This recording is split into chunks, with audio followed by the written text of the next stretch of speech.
Hello, Wendy Malinda here from Living in Step Africa. Today we'll be going through some more tips and advice that you can use in order for you to navigate and coordinate your holidays much better and enjoy it with your family.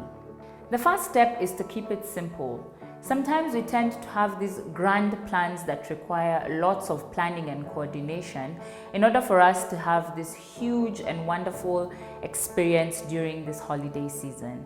And what happens is that we get a lot of stress because of all the planning that is involved, and then we get even more unhappy when things don't work out as we wanted them to.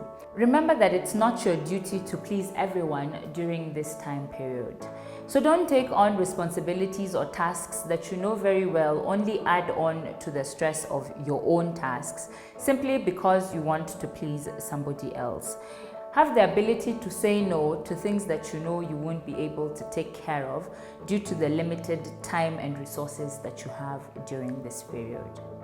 Remember that when you're stressed, just inhale, exhale, and then repeat.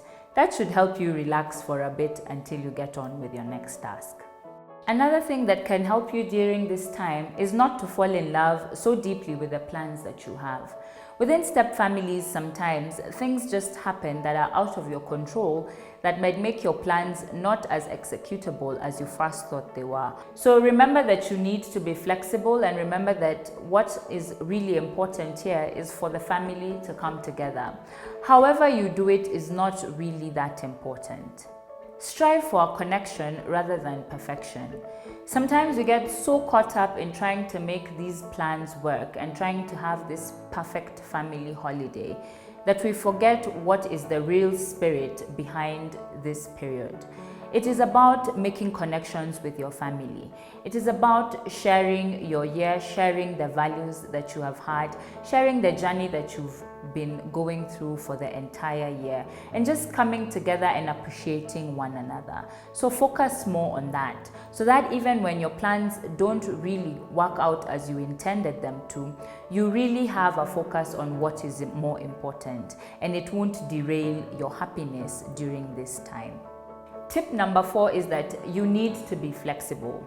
Like I have said, within step families, there are just too many moving pieces, and you never know when plans might change. So it's important for you to be flexible enough to accept when things don't go your way, and to be quick on your feet and see how else you can compensate for what you had planned and now will not be able to be executed or enjoyed by the family.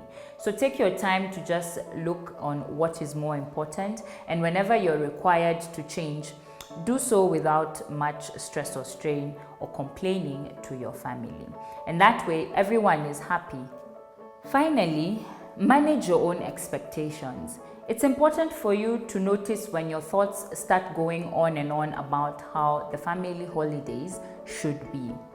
If they don't happen as you have planned, it's going to be stressful for you. And what happens is that you take this out on your family members, and this just spoils the whole holiday spirit and mood. So be willing to let go of those expectations that you know very well will only stir up trouble and stress in your family. And this will help you plan for a more family-centered holiday that takes into consideration the views and the wants of everybody else and not just yourself. So I hope this has brought you one step closer to happily living in step. If you enjoyed the video, make sure to share it with others so that you can also enable them to have a happy holiday season. Make sure to also subscribe to our YouTube channel, that's Living in Step Africa TV, and our Facebook page. I wish you happy holidays.